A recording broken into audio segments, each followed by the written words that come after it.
Alun yr Arth ar Wy Pasg. Stori a lluniau gan Morgan Thomas. Gwasg y lolfa.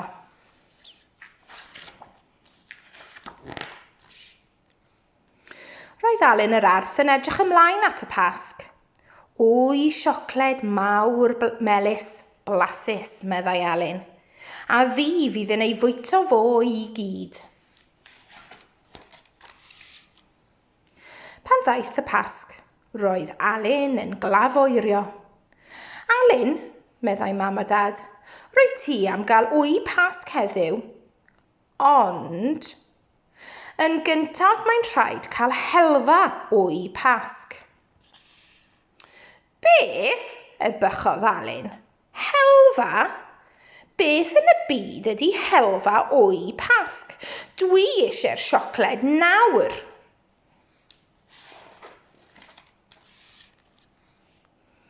Bu'n rhaid i Alun wisgo mwgwd rhag ofn iddo weld mam a dad yn cuddio'r Wy Pasg yn yr ardd. O, Wy Pasg siocled, meddai Alun. Roedd yn ysu am gael y map a'r cliwiau a fyddai'n arwain at yr Wy siocled melys blasus.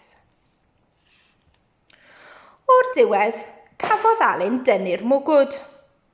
O, dwi wedi gorfod disgwyl ac aros a disgwyl ac aros am yr Wy Pasg yma, meddai Alun.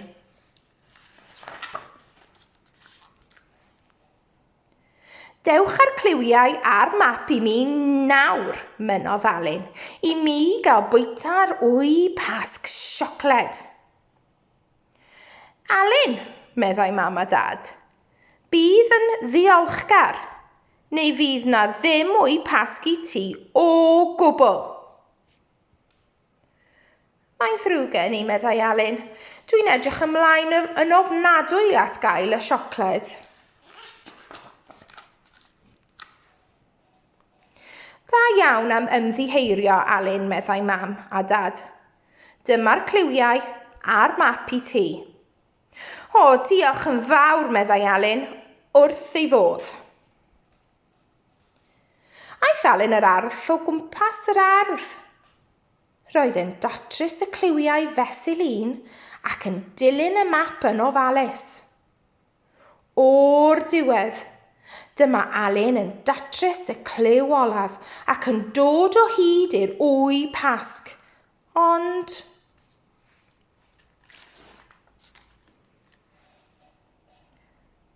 roedd aderyn rhyfedd iawn yn eistedd ar ei Wy Pasg siocled blasus. Roedd yr aderyn lliwgar iawn, tebyg i liwiau papur yr Wy Pasg. Myfan Wy oedd enw'r aderyn. Esgusodwch fi, meddai Alun yn gwrtais, rydych chi'n eistedd ar fy Wy Pasg i? Beth? Y bychodd myfan Wy, yr aderyn rhyfedd, nac ydw wir.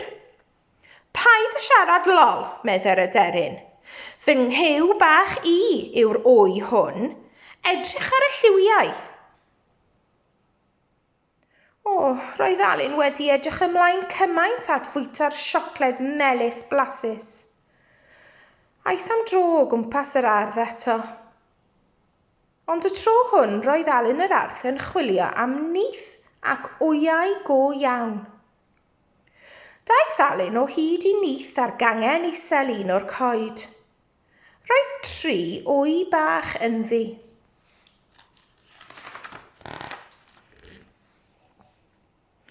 Cariodd y nyth yn ofalus iawn at yr aderyn lliwgar. Ond gwrthodwyd myfan Wy, gredi Alun.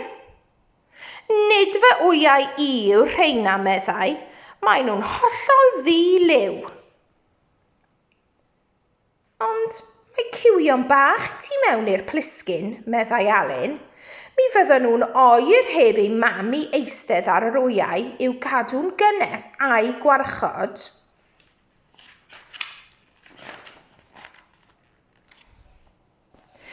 Na, hwn yw fy nghyw bach i, mynnodd yr aderyn blin. Mae'n fawr, yn lliwgar ac yn ddel.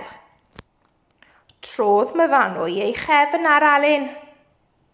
Felly, aeth Alun ar nyth at mam a dad ac esbonio beth oedd wedi digwydd. Rhaid gwarchod y cywion bach yn yr wyau, meddai Alun. Mae hynny'n bwysicach na siocled melys blasus hyd yn oed. Felly,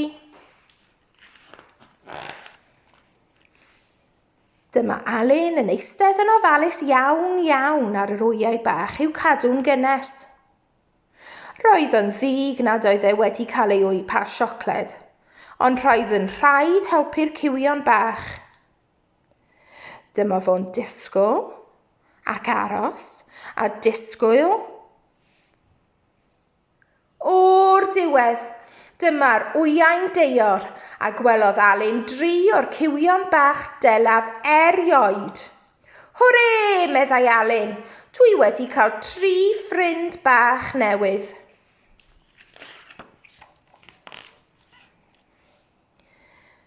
Cariodd Alun y cywion at ei mam.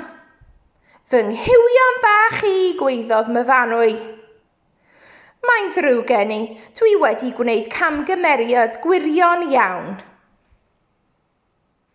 Daeth pawb yn ffrindiau wrth agor papur lliwgar yr Wy Pasg. Roedd Alun mor hapus nes iddo rhannu ei siocled gyda phawb. Hyd yn oed mam a dad. Pasg hapus, meddai pawb.